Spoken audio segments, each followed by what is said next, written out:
2025 он зах зээлийн хэлбэлзэл маш өндөр жил болж байна.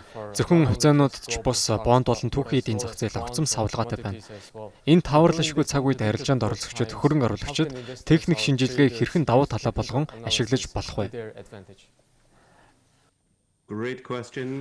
Сайн асуулт байна.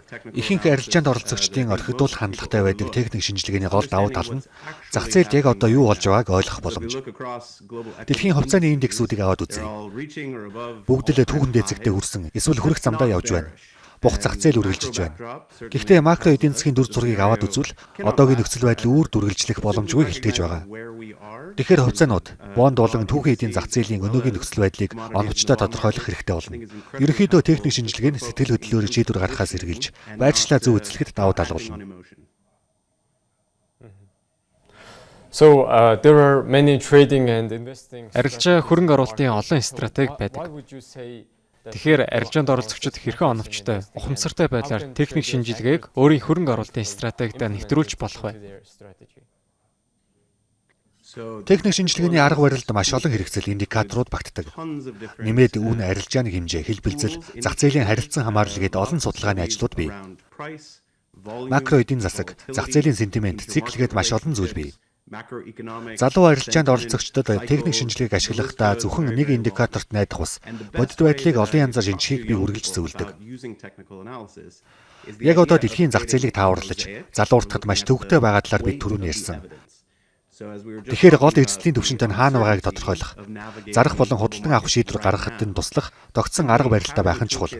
Ингэснээр арилжааны шийдвэр гаргалтаа сэтгэл хөдлөлийг арилгаж, нэгдлийн байр суурьд хит найдахаас сэргийлэх юм. Нэг компаниг жишээ болгоод харъя. Энэ онд нэлээдгүй өссөн Хонконгт бүртгэлтэй Mongolia Mining Corporation-ийн чартыг та надтай хуваалцсан байсан. Компани хувьцаан дээр хийсэн техник шинжилгээ юуг хэлж байна вэ?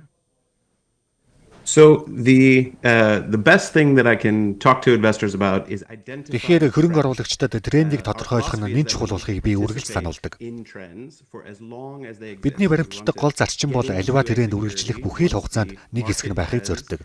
So if we look at Mongolian Mining Company, that uptrend тренд үргэлжлэх баримт нотлогоо цуглуулснаар худалдан авах нь зүйтэй. Mongolia Mining-ийн хувьд хувьцааны өсөх тренд энэ оны дунд үеэс эхэлсэн байгааг бидний загвар харуулж байна. Үүнээс хойш ханш нь эрчимтэй өсөж эхэлсэн. Аливаа хувьцаа үнэт цаас нэг тэгш шугамар явдаггүй шүү дээ.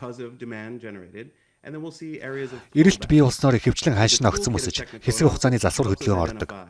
Whether a pullback is the end of that trend, are we reversing? Харин техник шинжилгээний арга хэрэгсэл нь аливаа засвар хөдөлгөөн тухайн тренд дуусаж байгааг илтгэж байна уу эсвэл тренд доторх богино уналтын үедгийг баттгаж өгдөг. So in addition to looking at the price action and tools like moving averages, Donchian channels, ханшийн хөдөлгөөнийг шинжих moving average буюу хөдөлгөөнд дундаж эсвэл Donchian channel зэрэг аргачлалуудыг ашиглах нь трендийг тодорхойлоход тусалдаг. Гэхдээ үүнээс гадна үргэлж арилжааны хэмжээ, хэлбэлзэл болон импульс хөдөлгөөнийг шинжиж баталгаажуулах ёстой. Миний хуваалцсан чартыг хараад үзвэл Mongolia Mining Corporation-ийн хувьцаа өсөх трендтэй хэвээр байгааг манай загвар харуулж байна. Тренд дуусах сэжүүр хараахан илрээгүй байна. Харин чартын доод хэсэгт ханшийн хөдөлгөөний эрчийг харуулж байгаа. Ерөнхийдөө MMC-ийн хувьцаа өсөх эрчтэй байсан ч бага зэрэг саарч нейтрал бүсэд орсон байна. Ихэнх тохиолдолд энэ нь тренд үргэлжилж байгаа, худалдан авах оновчтой цаг тохиож байгааг илтгэдэг. Тэгэхээр бид арилжааны хэмжээ эрчийг зайлшгүй хардаг. Харин зарах дарамт нэмэгдэж, ханшийн импульсын эрч сөрөг утга руу орох нь тренд удаан хугацаанд үргэлжлэх боломжгүй байгааг илтгэдэг. Гэхдээ MMC-ийн хувьцаа нейтрал бүсэд байгаа нь өсөлт хэсэг хугацаанд завсарласан байгааг харуулж байна. So Taylor, you Дэлхийн хувьцаа түүхийн эдүүд түүхэн дээцэгтэй хурж байгааг та тодтогсон. Энэ тренд ухрах магадлал байна уу? Анхаарч байх ямар чарт индикатор байгаа бол? Yeah. So everybody has been talking about gold. Тийм ээ, сүүлийн үед хүн бүр алт болон үнэт металлын тухай ярьж байна. Дэлхийд дахинд алтны эрэлт огцом өсөх болсон шалтгаан нь тодорхой. Сүүлийн хэдэн жилд төв банкнууд үнэт металл, тэр дундаа алтны томоохон худалдан авахжуулж, эрэлтийг хүчтэй нэмэгдсэн явдал. Now gold 5 years ago Ердөө 3 жилийн өмнө алтны үн унц нь $2,000 босхийг давж байлаа. $2,000 an ounce. Харин өнөөдөр ам долларын ханшаар тооцвол алтны үн сүүлийн 2 жилд 2 дахин өсөд байна. Энэ бол зах зээлийн хувьд үнэхээр үлэмж хэмжээний огцон өсөлт. Алтны үн 8 дугаар сараас хойш парабол хэлбэрээр өссөн. Өсөлтийн эрч нэмэгдсэн нь эрэлт уламд хэлсэнтэй холбоотой.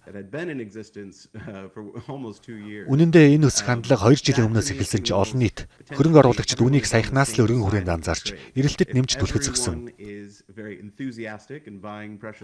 Энэ нь арилжаанд оролцогчид нэг санаатай байгааг илтгэж байна. Хүн бүрэл үнэт металлыг урам зоригтойгоор худалдан авч байгааг харуулж байна. Энэ үед нэмэлт худалдан авахчид гарч ирэх магадлал маш бага байдаг. Өөрөөр хэлбэл ханшийн тренд эргвэл маш огцом зарга хөдөлгөөн ажиглагдана. Яг энэ үед худалдан авалт хийх хүн цөөн байх тул зах зээлд огцом савлгаанууд үүсдэг. Алтны тухайд бол энэ бол эрэлт нийлүүлэлтийн харилцан хамаарлын нэг л жишээ. But I wouldn't be surprised if that trend could even continue. Яг одоо алтны өсөлт хэтэрсэн байж магадгүй байна.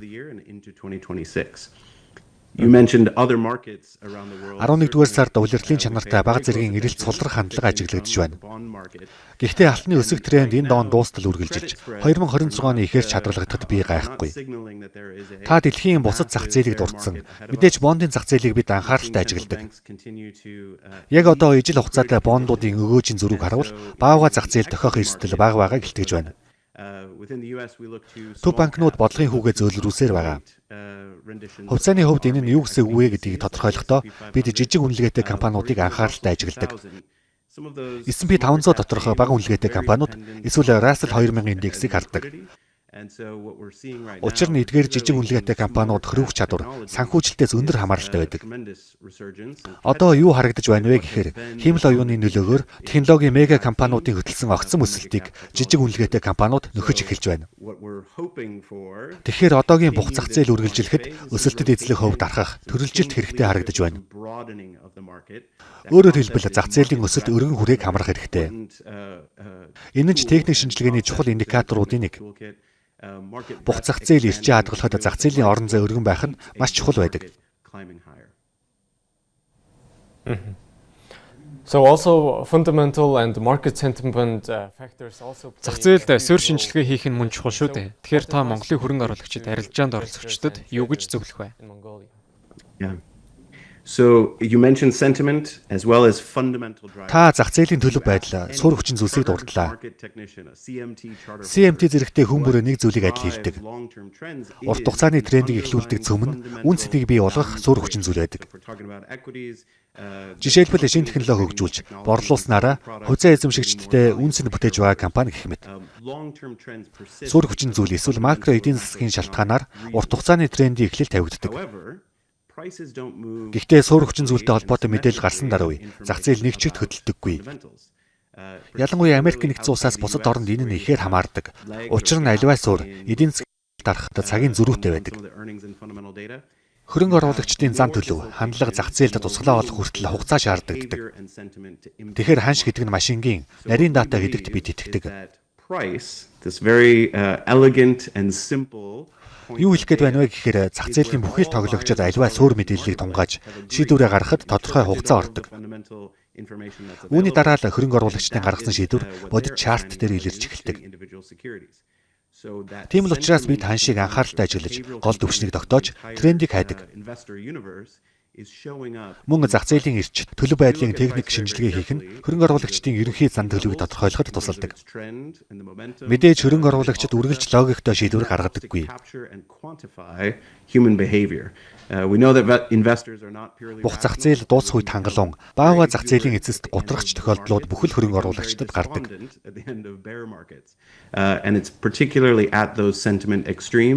Тиймээс л суурь хүчин зүйлээ шалтгаалсан аливаа хөдөлгөөнийг өөрчлөн тодорхойлоход макро дата, техник шинжилгээ хийх нь ач холбогдолтой юм. Okay, so Tyler, last question. Эцэст нь асуухад Монголын хөрөнгө оруулагчдтай CMT ассоциацийн зүгээс хэрхэн дэмжиж хамтран ажиллахаар төлөвлөж байгаа бол In this Mongolian market. So we are extremely excited to be partnered with the University of Finance and Economics. Бид санхүү эдийн засгийн их сургуультай хамтран ажиллах болсондоо маш баяртай байгаа. Нээлтийн арга хэмжээ 10 дугаар сард болсон. CCC баг өндөр оролцоотой гайхалтай ажилласан.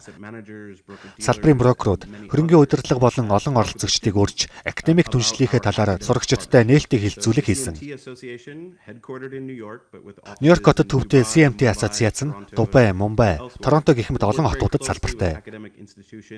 Бид их сургуулиудтайгаа хамтран ажиллаж, түнш сургуулийнхаа сурагчдад тэтгэлэг олгодог.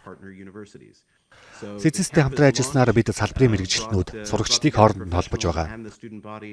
CMT ассоциац нь өөрсдийн хөтөлбөрөөрөө дамжуулан шинэ үеийн зах зээлд оролцогчдод мэдлэг олгож байгаа нь маш үн цэнтэй зүйл гэдэгт итгэж байна. Is a really powerful way to help the next generation of Эрсдэл хэлбэлцлийг оновчтой удирдахад нь туслана гэж найдаж байна. gain an edge and really help Бидний хувьд сахилга баттай техник шинжээч нь зөвхөн Wall Street бус дэлхийн бүхий л хэсэгт байх ёстой гэдэгт итгэдэг. technical analysis. Тодорхойгүй байдлыг итгэлтэйгээр даван туулахад Монголын хөрөнгө оруулагчдад ч тустай байна гэдэгт эргэлзэхгүй байна.